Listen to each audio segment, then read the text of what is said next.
Marseille, deuxième ville de France. Depuis 2 ans, les taxis font ici la guerre à Uber, qui essaie tant bien que mal de s'implanter. Ce matin, la multinationale organise une journée de recrutement sous protection policière. La routine pour Alexandre Mola, le directeur de la société américaine dans le sud de la France. On a prévenu pas mal la préfecture et la police aussi en amont pour s'assurer que... de toute façon, il y a eu des menaces, donc à partir de là, il fallait prévenir la police. N'hésitez pas à rentrer, à vous installer, à prendre des viennoiseries. Derrière l'ambiance feutrée, l'inquiétude pointe. Dans cette salle, il a invité des loueurs de berline, des assureurs, des comptables, pour renseigner les candidats au métier de chauffeur. Le but, c'est de faire en sorte qu'il y ait toujours plus de courses dans une journée, en fait, et qu'ils aient le moins de temps possible où ils ne roulent pas. Promesse du géant américain, la création en France de 70 000 emplois de chauffeurs VTC. Mais aujourd'hui, rien ne va se passer comme prévu. Beaucoup de gens vont repartir de cette journée avec soit un emploi, soit au moins toutes les clés pour créer leur propre entreprise. À l'extérieur, ça gronde. Les taxis marseillais ont décidé d'empêcher la conférence. Une cinquantaine de chauffeurs lancent un assaut sur leur rival américain.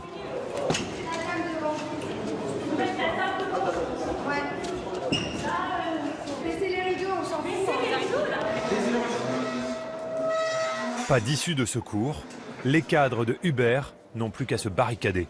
Tu me confirmes que la police arrive? Ouais, la police arrive. Genre tout de suite? Ouais, elle arrive tout de suite. Depuis son arrivée sur le marché français, il y a 5 ans, la multinationale suscite presque à chaque fois les mêmes tensions. Ouais, regarde, c'est des scènes. Le problème, ce qui fait chier, c'est que le maire, là, dans sa tête, c'est le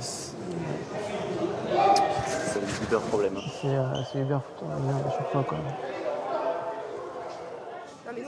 Assureurs, comptables, loueurs de voitures peuvent s'échapper. Je suis vraiment désolé, mais vous êtes vraiment sûr que vous voulez sortir, là? Ouais. Vous voulez pas rester avec nous? Les employés d'Uber, eux, restent bloqués.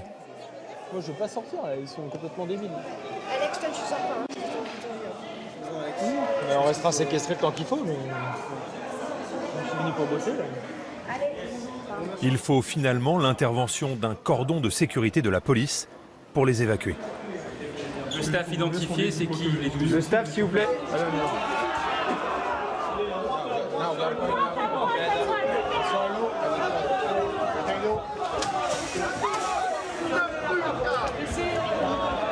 Tenus à distance, les taxis lancent des œufs et de la mayonnaise. Ce jour-là, Uber ne recrutera pas le moindre chauffeur et ses employés ne rentreront pas en berline, mais dans le fourgon de la police. Vous êtes en sécurité. Vous êtes en sécurité. Vous êtes en sécurité. Vous inquiétez pas, tout va bien. À Marseille, comme dans beaucoup d'autres villes dans le monde, le développement d'Uber tourne à la guerre avec les taxis qui, ce jour-là, en sortent vainqueurs. On ne les veut plus. Ni les Uber, ni les VTC, on ne veut plus personne. Le gars qui veut faire du transport, il achète une licence et c'est tout. Là, comment vous acceptez qu'une société étrangère, une multinationale, arrive dans un pays, excusez-moi, pose ses couilles sur la table, ils font ce qu'ils veulent? Attendez, mais vous croyez que c'est normal ça? Et que l'autre il arrive tranquillement, il débarque, il tombe d'un arbre, là, boum, il arrive et... faut arrêter.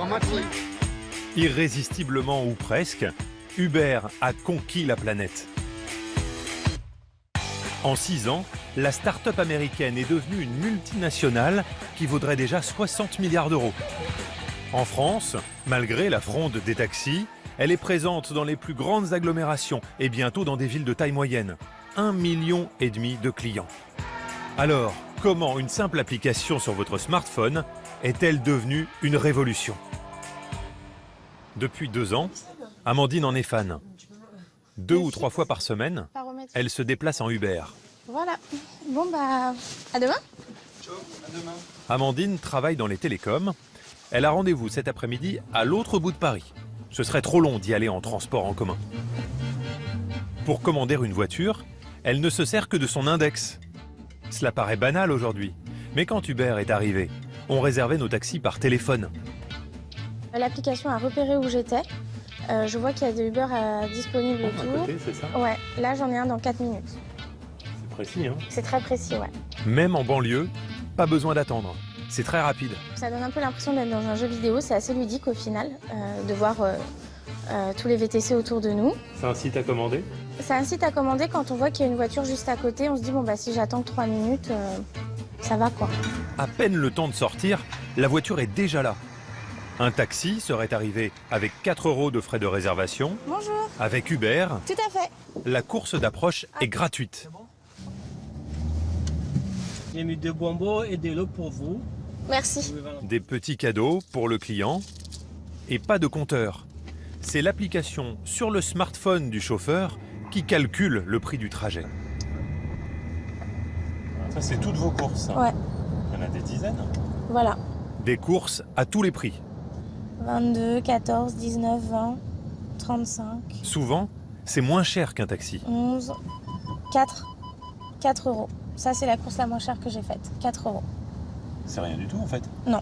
Je dis plus je vais prendre un taxi, mais je vais prendre un Uber par exemple. Parce que voilà, c'est rentré dans mon vocabulaire où je sais que j'ai ce moyen de transport à ma disposition si jamais j'en ai besoin et si ça peut m'arranger à un moment. Bah, merci beaucoup monsieur. Bonne journée. En taxi, Au revoir. traverser Paris lui aurait coûté entre 70 et 80 €. Là, c'est 49,45 €. Amandine, vous n'avez pas payé là? Non, il n'y a pas besoin. Tout est prélevé directement sur ma carte bleue qui est enregistrée dans l'application, donc il n'y a pas de problème. Donc pas besoin de liquide, d'argent? Rien du tout. Rien du tout. Tout est prélevé directement, immédiatement sur la carte bleue. Comme Amandine, toujours plus de Français se déplacent aujourd'hui grâce à la multinationale américaine. Un engouement qui fait des heureux. C'est du boulot, mine de rien, hein, laver une voiture. Hein. Chaque matin, depuis 3 ans, Rachid passe 20 minutes à bichonner son véhicule. Alors, voiture propre égale un bon conducteur, un bon chauffeur. Ça. Et c'est mon fonds de commerce, c'est mon gagne-pain. Alors c'est très important ça. Vous voyez. Avant, il sillonnait l'Europe au volant d'un car de tourisme. Il a toujours rêvé de devenir chauffeur de taxi ou de VTC. Et puis, Uber est arrivé. Allez, les petites bouteilles d'eau. Un petit emplacement. Et voilà. Et les bonbons. Et ça, c'est obligatoire, Rachid? Non, c'est pas obligatoire. Il y a des clients qui sont habitués, non? Oui, il y a des clients qui sont habitués. Des fois, quand il n'y a pas de bonbons, ils demandent « Ah, il n'y a pas de bonbons à l'intérieur ?» Mais bon, quand j'ai oublié de les mettre, des fois, d'en rajouter, quoi. En début de journée, Rachid prend la direction de l'aéroport de Roissy, branché sur l'application mise au point par Uber, spécialement pour les chauffeurs. Là, j'ai une course. Hop, je l'accepte. Acceptation de la course. Alors, terminal 2E. À son arrivée, lui n'a pas à attendre dans une file comme les taxis, parfois près de 2 heures. Il retrouve sa cliente directement à la sortie de l'aérogare. Elle aussi ne commence à payer qu'une fois à bord. Ok, on va dans le 10e, madame, c'est ça? Pour Rachid, Roissy-Paris, c'est un bon plan. 45 € la course. Uber lui prélève 20% de commission, soit 9 € pour l'avoir mise en relation avec cette cliente. Donc voilà, madame, vous avez des petites bouteilles d'eau à l'arrière, et des petits bonbons si vous désirez. Si vous désirez un chargeur de téléphone, il n'y a pas de problème, n'hésitez pas à me demander, madame. Okay. Rachid n'est pas employé par la multinationale. Il est indépendant, payé à la course. Attendez, je vous aide à ça là-bas. Allez-y. À destination, il sort même les valises de sa passagère, avec une idée en tête. Voilà, madame. Une excellente journée à vous. Merci, au revoir. Merci. Obtenir une bonne note, entre 1 et 5 étoiles. À chaque course, il est évalué par ses clients. Je suis à 4,91. J'ai 1384 courses notées 5 étoiles. Respect. Le matin, ça motive quoi. Dès que je me réveille, j'aime l'application, je regarde, je contrôle ma notation. Est-ce qu'elle a baissé ou elle a été augmentée? La première chose à faire. Et après, donc, je démarre la journée. Ça, pour vous, c'est la preuve de votre réussite? Voilà, exactement. Pour moi, c'est la preuve. Donc, la preuve que je fais des bonnes prestations. Mieux vaut avoir de bonnes notes En dessous de 4,5 de moyenne, le chauffeur risque d'être convoqué par Uber pour une mise au point. Ouais, il y en a pour à peu près 19 minutes au moins. Pas une minute à perdre pour Rachid et la multinationale américaine qui ont intérêt à ce que les courses s'enchaînent pour gagner le plus d'argent possible. Il travaille 12 heures par jour, 6 jours par semaine, pour 1 900 € net par mois. Bienvenue, madame. Mais l'ancien chauffeur de car est satisfait. Maintenant, je gagne un petit peu plus et j'ai la possibilité d'être tous les jours chez moi. Vous auriez pu faire la même chose en taxi. Vous savez, les taxis aussi, c'est vachement compliqué avec leur licence à 240 000 €. C'est pas la portée de tout le monde non plus. Hein. Avec Uber, pas de licence. Le chauffeur doit juste acheter ou louer une berline de moins de 6 ans. 35 000 € tout de même pour celle de Rachid. Ça va aller? Un boulot presque accessible à tous, une clientèle quasi assurée. Son destin fait aujourd'hui des envieux.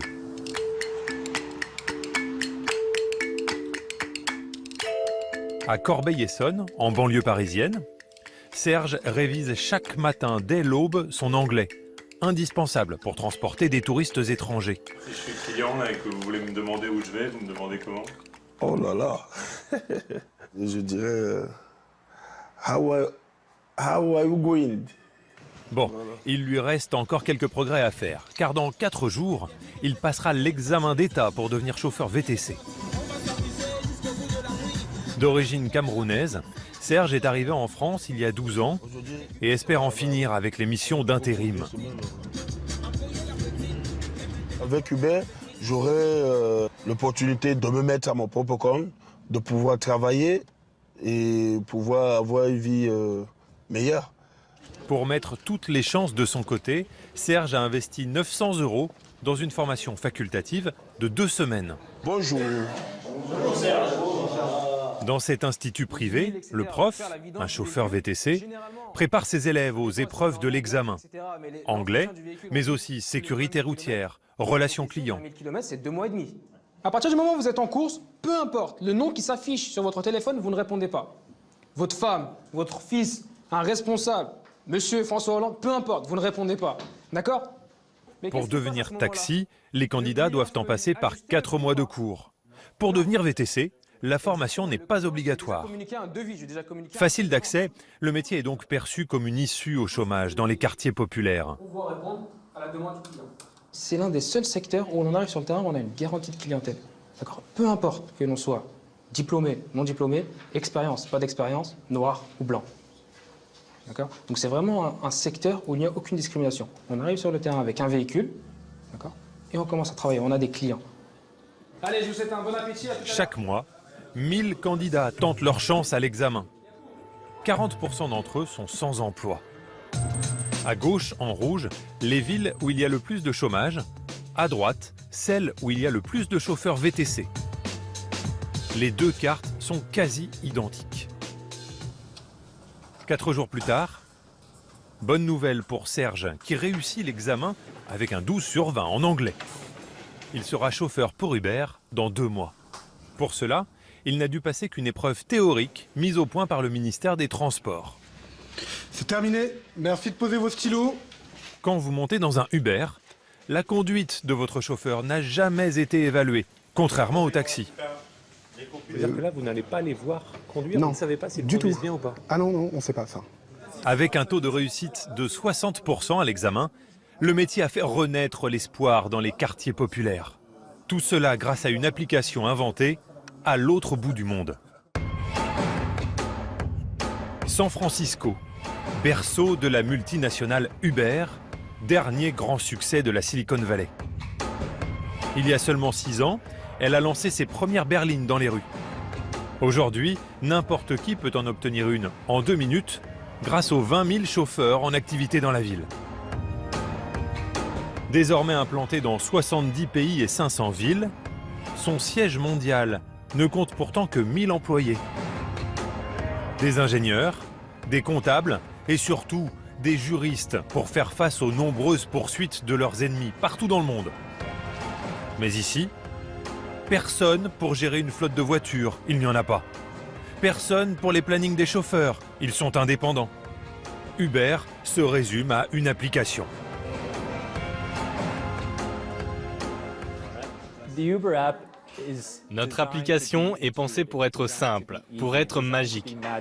Il y a peu de choses dans le monde qui soient aussi magiques que d'appuyer sur un bouton et d'avoir une voiture qui arrive en 4 minutes. Nous voulons que ce soit aussi facile et intuitif que possible.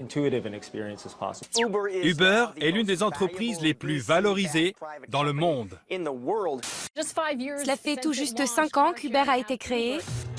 À la tête de la firme, Travis Kalanick, 40 ans, est devenu une star mondiale. S'il fait aujourd'hui la une des journaux du monde entier, l'idée de l'application lui est venue à Paris il y a 8 ans. Hey, bonjour Travis, comment ça va? Avec l'aide bien involontaire des taxis français. C'est l'enfer pour trouver un taxi à Paris. En fait, je crois que c'était en 2008 ou 2009. Je me dépêchais pour rejoindre une conférence et je suais à grosses gouttes en arrivant sur scène. J'étais en panique parce que je n'avais pas pu trouver un taxi. En fait, c'est à Paris qu'on a imaginé Uber. Sous ses airs d'éternel adolescent, le PDG est un guerrier de la nouvelle économie contre le vieux monde, celui des taxis, des États, de la régulation. Il a su convaincre le fonds souverain de l'Arabie Saoudite d'investir dans son entreprise, ainsi que Google, Jeff Bezos, le fondateur d'Amazon, ou encore la banque Goldman Sachs. Son ambition est sans limite, selon ces 2 journalistes qui l'ont rencontré plusieurs fois. Uber avait besoin de quelqu'un qui ne craignait pas les poursuites judiciaires, quelqu'un qui serait ravi d'être un perturbateur et capable de passer au-dessus des lois, peu importe qui il y aurait sur son chemin. Il est vraiment stimulé par ça. Il se moque des états d'âme des gens, de leurs émotions. Il n'hésite pas à écraser les autres, à jouer des coudes pour se frayer un chemin dans le business et être le vainqueur. Il a une culture du nous contre le reste du monde. Nous avons raison et ils ont tort. Il voit tout comme un combat. Combatif et parfois provocateur lors de ses conférences publiques. J'ai appris que vous preniez 10% de commission aux chauffeurs. Si c'est vrai, c'est stupide, avec tout le respect que je vous dois. Faites cela pendant 2 ou 3 ans et vous serez en guerre avec eux. Ne soyez pas idiots. Vous n'avez pas besoin de 10%. Vous prenez 10%? Je prends 20%. Ce n'est pas son souci d'avoir l'air humble. Il n'a pas le temps pour cela. Désolé. Je pense qu'il est très sûr de lui, très confiant en ses compétences, en sa volonté de se battre pour son entreprise et pour ses valeurs. Face à ses adversaires, Travis Kalanick défend une valeur très libérale, l'esprit d'entreprise, incarné par ses chauffeurs, sans qui la multinationale ne serait rien. L'un d'entre eux est même à l'origine d'une idée étonnante, copiée depuis par d'autres chauffeurs, vendre des objets pendant les courses. Bonjour, Virginie. Gavin Escolar a fait de sa voiture sa boutique. L'an dernier, il a gagné 200 000 € grâce à ses bijoux. Ma stratégie pour vendre mes bijoux, c'est d'attirer l'attention des passagers. Parce que dès qu'ils les voient, ils sont curieux. Et je peux leur en parler, leur raconter comment je les fabrique et comment je trouve l'inspiration. Le succès aidant, Gavin ne conduit plus que 2 à 3 heures par jour. Il travaille surtout chez lui, à la fabrication de bijoux en pierres précieuses, qu'il vend à bord de son véhicule. Là, je suis en train de faire une bague de fiançailles en or blanc avec des diamants et des saphirs. C'est pour l'un de mes clients de Uber. Arrivé des Philippines il y a quelques années, Gavin a d'abord pris le volant pour joindre les 2 bouts. Ses clients se sont alors intéressés aux bijoux qu'il portait. En 3 ans, cette passion secrète a fait sa prospérité. Ça, par exemple, c'est un tableau qui vient des Philippines. Et voici une autre peinture que j'ai achetée récemment. L'un des voyages que j'ai fait, par exemple, c'est celui-ci, regardez, aux Philippines, sur une île où vous pouvez faire de la plongée. C'est un des avantages que j'ai eu en travaillant pour Uber. Le rêve américain façon Uber. Aujourd'hui, plus d'1 million de chauffeurs conduisent pour la multinationale à travers le monde, avec l'espoir d'une vie meilleure.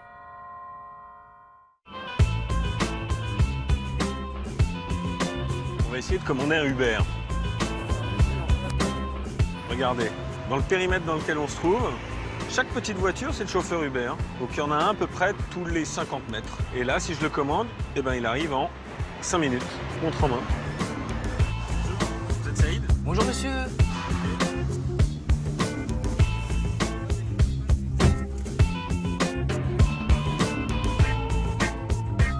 Taxi Plateau. Vous appelez Saïd, c'est ça? Oui. Ouais. Et ça fait longtemps que vous êtes chauffeur? Bah, ça fait maintenant 1 an et demi. Uber? Uber, oui. Ouais. C'est indiscret de vous demander combien vous gagnez? Combien je gagne? À peu près, à peu près. près. En moyenne. Si vous voulez en net, bah, je suis aux alentours de 2007. Ah ouais, ce qui est pas mal du tout. Exactement par semaine, vous savez à peu près combien vous travaillez d'heures? En semaine, je tourne aux alentours de 68 heures. Ah oui, c'est pas mal. Ouais, on fait pas les 35 heures quand ah on non, fait Uber. c'est pas du 35 heures. Et quand on prend des vacances, on gagne pas d'argent. On gagne pas d'argent. Et travailler plus, gagner plus, voilà, c'est tout à fait logique. Travailler plus pour gagner plus, c'est Uber ça? C'est Uber. Là, je vous assure. Donc vous êtes un chauffeur Uber heureux, finalement. Très heureux. Voilà, alors il y a comme Saïd des chauffeurs qui sont convaincus et satisfaits, qui peuvent gagner de l'argent, beaucoup d'argent parfois en très peu de temps, et puis il y a tous les autres. Car derrière la promesse affichée par l'entreprise Uber se cache parfois une autre réalité. C'est un peu l'envers du décor qu'on va vous révéler maintenant, ce que l'on appelle l'ubérisation de la société. Début septembre, Uber inaugure son nouveau centre de relations chauffeurs à Aubervilliers, en Seine-Saint-Denis. Un gros investissement et une vitrine pour la multinationale américaine qui veut s'imposer en France. Comme partout dans le monde, elle compte sur ces milliers de chauffeurs qu'elle va prendre en charge ici. Bonjour à vous, on est content de vous accueillir dans ce tout nouveau centre d'accueil partenaire. Merci d'être venus si nombreux. Youssef est le responsable du centre. Pour nos partenaires chauffeurs, partenaires, tous les partenaires qui répondraient au mieux à la demande de nos partenaires. Partenaire. Le terme est utilisé 7 fois en seulement 2 minutes de discours. La multinationale a conquis le monde avec 8000 employés. Mais surtout grâce à 1 million de chauffeurs indépendants qui n'ont ni feuille de paye, ni contrat de travail. Alors, comment traite-t-elle ses partenaires ? Ils ne sont pas nombreux à accepter de raconter leur longue journée sur la route pour des revenus parfois décevants. Mais près de l'aéroport d'Orly, il y a un endroit où nous avons pu les trouver. Leur quartier général, où ils se retrouvent entre 2 courses pour Uber. Dès notre arrivée, le ton est donné, à visage caché. C'est des voleurs, c'est des escrocs, c'est des bandits. On est devenus des esclaves. On est des smicards de luxe. J'ai 2 enfants, j'ai une femme, j'en peux plus. J'ai plus de vie de famille. On n'a plus de vie de famille. On rentre, on dort, on se lève, on sort, on se rentre, on dort, on se lève, on n'a plus de vie de famille. On ne peut pas travailler comme tout le monde. On ne dit pas qu'on veut travailler 7 heures. On est prêt à faire 10 heures de travail normal. Il n'y a pas de souci, 10 heures, ça reste raisonnable. Mais pour des sommes comme ça, je vois pas où l'avantage. Vous faisiez quoi avant? J'étais chauffeur-livreur. Elle est où votre voiture alors? Chauffeur pour Uber depuis 2 ans, Karim veut nous expliquer pourquoi il lui est devenu difficile de gagner correctement sa vie. Donc ça, c'est une voiture à combien? Ça là, il faut compter entre 40 et 45 000 euros. Sur son application, 14 heures, c'est ça? le bilan de sa journée de la veille. En une journée? 14 heures de travail pour 141 € après déduction des 20% de commission versée à Uber. Je vous prête mon cahier, donc 140 €, c'est ça? Mais ce n'est pas tout. Il faut aussi déduire les charges. 20 € de crédit auto, 30 € de carburant, 31 € de cotisation sociale, 4 € pour l'eau et les bonbons. À l'arrivée, il lui reste 56,70 €, soit environ 3,91 € de l'heure, la moitié du SMIC. C'est un coup de malchance, vous faites pas ça tous les jours quand même, si? Environ. C'est pas vrai. À peu près. On va dire qu'on se bat pour pas faire ça. Et là, on se bat pour éviter ça. Devant la baisse de leurs revenus, certains chauffeurs ont donc pris des mesures pour limiter les frais, au détriment du service. Normalement, habituellement, j'ai mes petites bouteilles d'eau qui sont posées là, avec mes petits bonbons, et ça, je le fais plus. Et là, vous êtes en chemise, jean, basket. C'est pas très Uber, ça. Je peux pas me permettre d'emmener mes 5 ou 6 chemises au pressing, c'est des charges monumentales. C'est 3 € la chemise. Vous imaginez? Ça me fait 18 € par semaine. Le costume, il faut l'emmener au pressing, c'est une somme. Là, tout passe à la machine à laver, je suis tranquille. Au début, chauffeur pour Uber était un bon plan que l'on se refilait. Mais il y a un an, la multinationale a voulu attirer plus de clients en baissant le prix des courses de 20%, sans jamais en discuter avec les chauffeurs. À partir d'octobre, on a eu une baisse de prix de 20% sur toutes les courses. Donc du jour au lendemain, on s'est retrouvé à devoir faire beaucoup plus d'heures pour faire le même chiffre. Uber n'a rien pris en charge sur cette baisse de prix. Du jour au lendemain, ils ont baissé le prix? Ils ont dit en octobre, il y aura une baisse de prix de 20%, à vous de l'assumer. Un changement brutal pour ses partenaires qui découvrent alors qu'ils sont sous la coupe de la multinationale américaine et pas seulement pour leurs revenus. Car l'entreprise peut aussi les écarter momentanément ou définitivement sans même avoir à se justifier.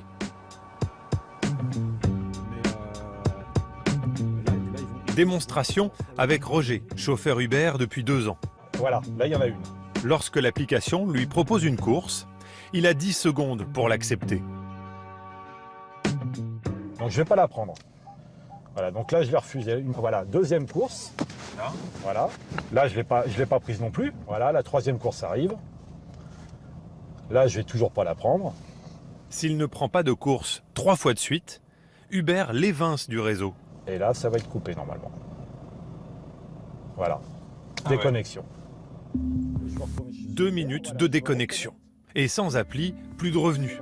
Peut-être un moyen de mettre la pression sur les chauffeurs. Et ça alors, comment vous l'interprétez, vous, dans votre rapport avec Uber alors? Eh bien, comme une pénalité.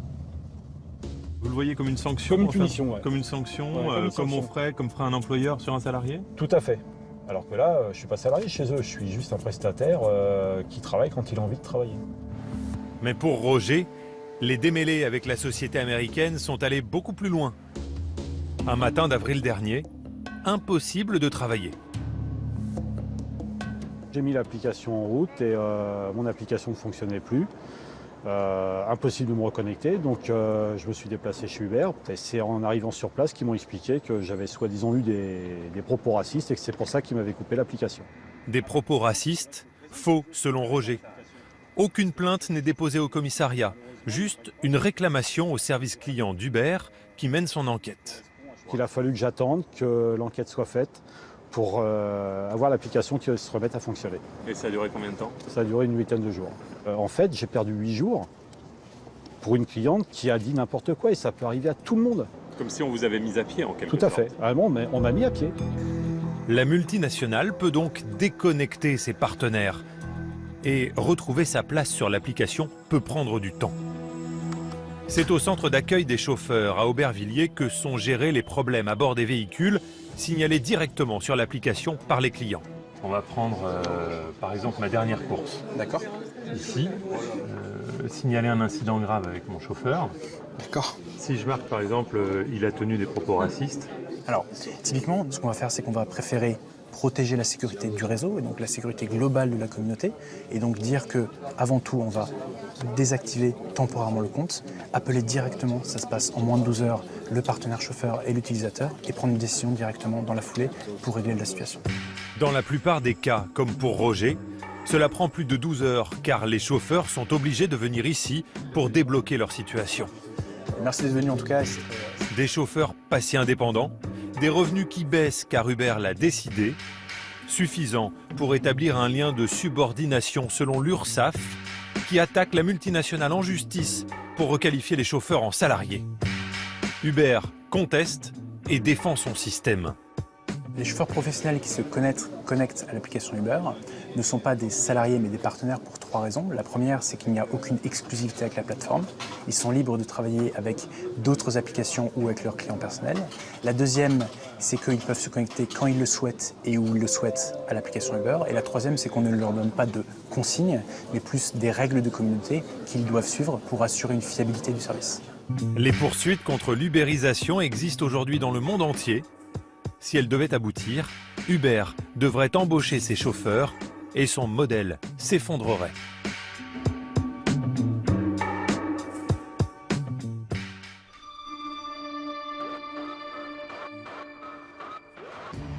Regardez, gagner, elle est là. Alors il y a la fronde des chauffeurs Uber, mais aussi la colère de toute une profession, celle des taxis traditionnels qui dénoncent, on l'a vu, la concurrence déloyale du géant américain. Alors il y a la bataille de la rue, des manifestations, la bataille de la loi, mais il y a aussi les grandes opérations en coulisses, vous allez le voir, car Uber ne compte pas s'arrêter là et voit beaucoup plus grand. Paris et les principales villes de province paralysées. Les taxis laissent exploser leur colère. Ces images se sont multipliées depuis qu'Uber a fait voler en éclats leur monopole. Des chauffeurs Uber parfois même agressés. Ces scènes choquent l'opinion publique. Pour ramener le calme, un homme est dépêché il y a 2 ans par le gouvernement. À l'Assemblée nationale, Thomas Thévenoud, le député socialiste, réunit alors taxi et VTC dans cet hémicycle. Il doit rédiger une loi au plus vite, mais Uber refuse la concertation. Moi, j'ai souvenir qu'Uber était très silencieux finalement, resté un peu en retrait. Leur stratégie à eux, c'est le statu quo, c'est ça? Oui, et c'est qu'il n'y ait pas de loi. Eux, ils sont dans faites ce que vous voulez, monsieur le législateur, monsieur le député. Si vous voulez faire une loi, vous faites une loi. Bon, nous, on n'est pas d'accord, on ne veut pas de loi, mais si vous voulez en faire une, et de toute façon, on l'attaquera. Et c'est ce qu'ils ont fait. Sa loi est adoptée au Parlement. Elle impose notamment un examen pour devenir chauffeur VTC et leur interdit de prendre des clients à la volée. Ça, c'est la loi. Mais Uber saisit les plus hautes instances judiciaires, Conseil constitutionnel et Conseil d'État. Sur les 13 articles, vous avez 1, 2, 3, 4, 5, 6. 6, on peut estimer qu'il y a eu 6 recours. Dans cette guérilla judiciaire, le député voit d'abord un coup de pub. Donc on porte plainte, on a des articles sur les recours contre la loi Thévenoud, et à partir de ces articles-là, on impose la marque Uber dans le débat public, et on fait sa propre pub. Les gens disent « Ah ben oui, mais Uber c'est quoi finalement? Je vais aller voir, je télécharge ». Et donc la stratégie judiciaire est au service de la stratégie de marketing. Et ça marche. Uber suspendu à une décision du Conseil constitutionnel. Uber espère ainsi s'imposer comme la multinationale moderne qui défend ses clients contre les archaïsmes. Récemment, la société américaine a franchi un nouveau cap en se trouvant des alliés au cœur même du pouvoir partout dans le monde. Elle débauche des hauts fonctionnaires pour en faire ses lobbyistes. Une ancienne commissaire européenne à la concurrence, un ancien conseiller du président américain Barack Obama. Il travaille désormais au siège mondial à San Francisco. En France, Grégoire Kopp, directeur communication, vient tout droit du ministère des Transports. Et Alexandre Quintard-Quègre, directeur des relations publiques, travaillait pour Matignon. Sa mission ? Assouplir la nouvelle loi très restrictive en préparation. Nous nous sommes procuré le mail qu'il a envoyé récemment aux députés. En pièce jointe, 50 amendements clés en main, favorables à Uber. Nos élus n'ont plus qu'à mettre leur nom. C'est ce qu'a fait Philippe Vigier sur 6 amendements. Un copier-coller à la virgule près.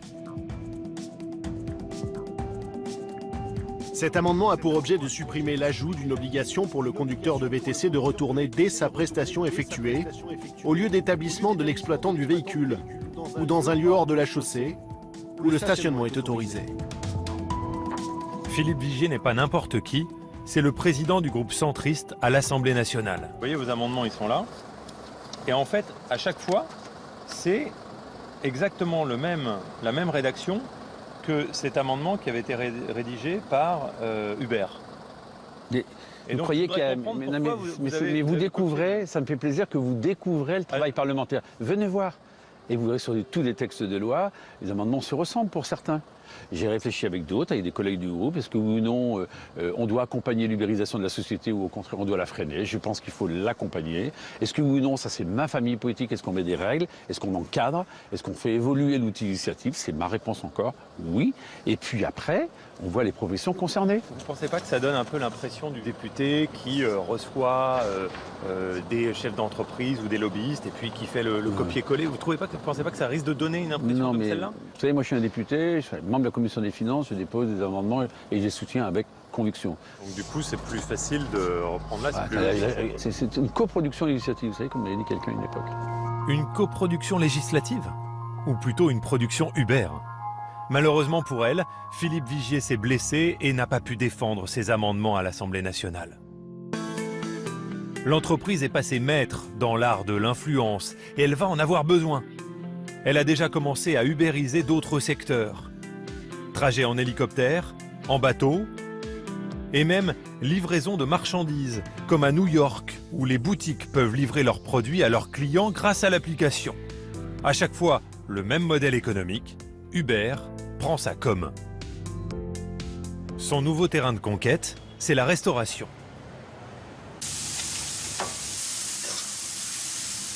Ce soir, c'est le coup de feu en cuisine. Pourtant, en salle, pas un seul client. S'il y a autant d'activités... Incroyable. Il faut vraiment le voir pour le croire. C'est que Sacha Abergel a eu le nez creux en misant sur Uber Eats, la nouvelle application de livraison à domicile de la multinationale. Uber lui transmet les commandes des clients sur la tablette et lui envoie ses coursiers. Uber ? Oui, Uber. 39 C7B ?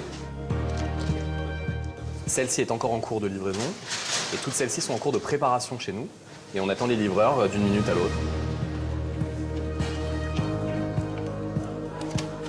Comme les VTC, les livreurs sont indépendants. Uber leur prélève 20% de commission. Elle prend aussi 30% aux restaurateurs sur chaque commande. 722 D2. Arrivée il y a 7 mois, elle fait déjà trembler la concurrence. Foodora, Resto-In ou encore Deliveroo. Sur Resto-In, on est à 8 commandes. Pour Foodora, on en a 8, 7, 8, 9, 10. 10 Deliveroo. Le gagnant est Uber. Incontestablement. 35 commandes, c'est juste énorme. La raison de ce succès est simple. Dès le jour de son lancement, Uber Eats pouvait déjà compter sur 1,5 million de clients potentiels. Vous voyez ici, vous avez donc l'application Uber de véhicules de transport avec chauffeur, d'accord ? Sur la même interface, vous avez juste à droite une petite icône avec une assiette et des couverts. Je clique sur l'icône et là, en fait, Uber me permet de basculer directement sur l'interface de la livraison à domicile. Donc en fait, l'idée est très simple. Vous commandez un taxi et en fait, on vous propose d'acheter à manger directement. L'application sera lancée dans les autres grandes villes françaises dans les prochaines semaines. Mais aux États-Unis, Uber se prépare déjà à révolutionner le monde de demain. Elle s'attaque à une technologie qui fait fantasmer depuis les années 50. La voiture autonome.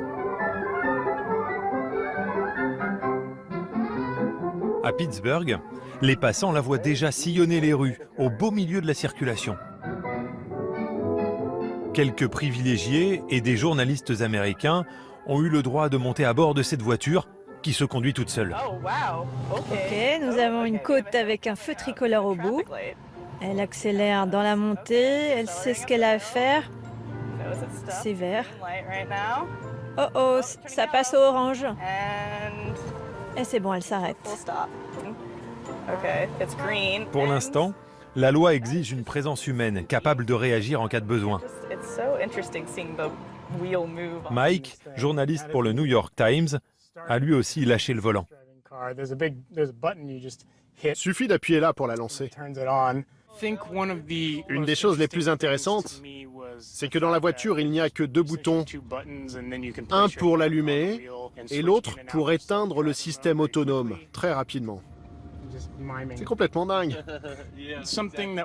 Ils ont mis le gros bouton rouge en plein milieu pour désactiver la conduite autonome si on se sent en danger. Mais en fait, la voiture est presque trop prudente. La voiture se repère dans l'espace grâce à une panoplie de capteurs. 20 caméras qui observent les environs et la couleur des feux tricolores. 7 radars sur le toit et sur les ailes. Une prouesse technologique, un budget colossal. Je pense qu'Uber est obsédé par les voitures sans chauffeur parce qu'ils savent très bien que Google, Apple et Tesla travaillent dessus dans leurs usines. Ils sont obligés de l'anticiper. Ils ne peuvent pas se permettre d'être à la traîne dans 10 ou 15 ans, quand cette technologie sera concrète et réalisable. Uber espère les faire circuler bientôt dans le monde entier, avec une idée très précise en tête. Plus besoin de payer des chauffeurs si vous mettez des voitures autonomes sur la route. Ce n'est pas le seul pari sur l'avenir que fait Uber. Elle vient de racheter une start-up capable de faire circuler des camions sans conducteur. Les croiserons-nous bientôt sur les routes françaises? Pour cela aussi, Uber devra faire changer nos lois. À coup sûr, une motivation supplémentaire pour cette entreprise qui aime tant bousculer nos habitudes.